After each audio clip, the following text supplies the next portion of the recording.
Hello everyone! Pag-ibig loyalty card, nakuha ko lang ng 30 minutes dito sa Malabon City Square, Pag-ibig branch. Tapat lang po ito ng Fisher Mall, Malabon. Dito po mismo yung pila sa nakukuha ng Pag-ibig loyalty card. So ano po ba yung mga kailangan kapag kukuha ng loyalty card? Ako po mismo ay pumunta sa mismong Pag-ibig branch dito nga sa Malabon City Square para malaman po yung proseso ng pagkuha ng card.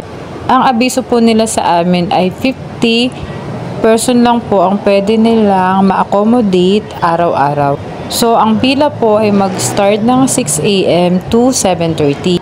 Ano po ba talaga yung kailangan nyong ihanda pagpunta nyo sa Pag-ibig? Unang-una po, dapat maaga kayo, by 6 AM nandun na kayo para mauna po kayo sa pila kasi po may number yun. Pangalawa po, magdala po kayo ng ballpen yung sarili kasi mahal na po yan sa mall. Pangunahing requirements sa pagkuha ng Loyalty Card Plus. Number 1, 2 primary valid IDs, original and photocopy. Ang binigay ko po dito is UMID ID and PSA. Kasi po hindi naman lahat tayo is may 2 valid ID. So okay na po yung 1 valid ID basta po meron kayong PSA na may ibigay sa kanila. If married woman, 1 primary merit status ID is required to present. Number 2, MID number. Ito po yung Pag-ibig MID number na makikita nyo sa form nyo. And dapat po updated yung contribution nyo or nakapaghulog na po kayo sa account nyo kahit isang beses lang po.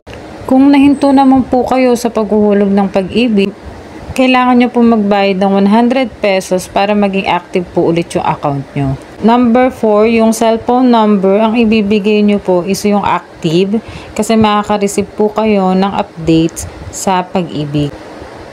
Make sure po na yung email address na ibibigay nyo kay Pag-ibig ay nabubuksan nyo po. Pang-anim naman po, yung 125 pesos for card fee.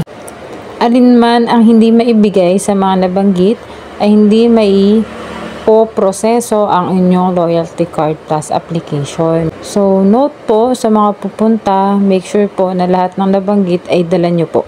Ito po pala yung form na kailangan yung fill upan bago kayo makakuha ng card. Ang kailangan po dito is yung last name, first name, and middle.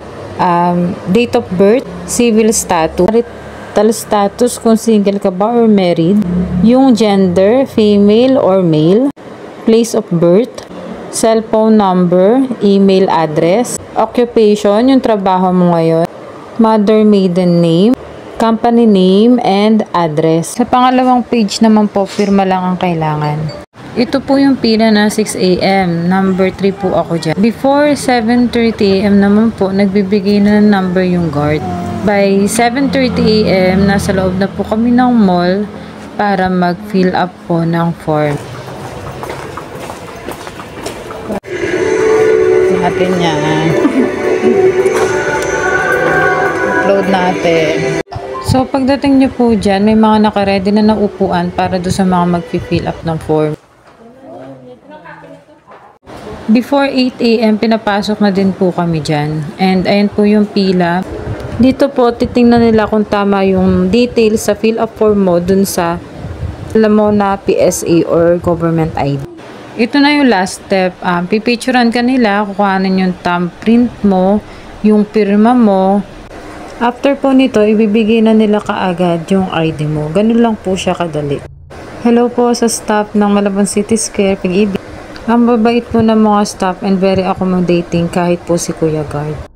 Ito yung kasama ko si Mesh. Hindi siya nakakuha ng Pag-ibig loyalty card kasi nga mag-start pa lang siya sa paghuhulog ng Pag-ibig. Siguro next month babalik na lang siya kapag nakapaghulog na siya. Yay! Another valid ID!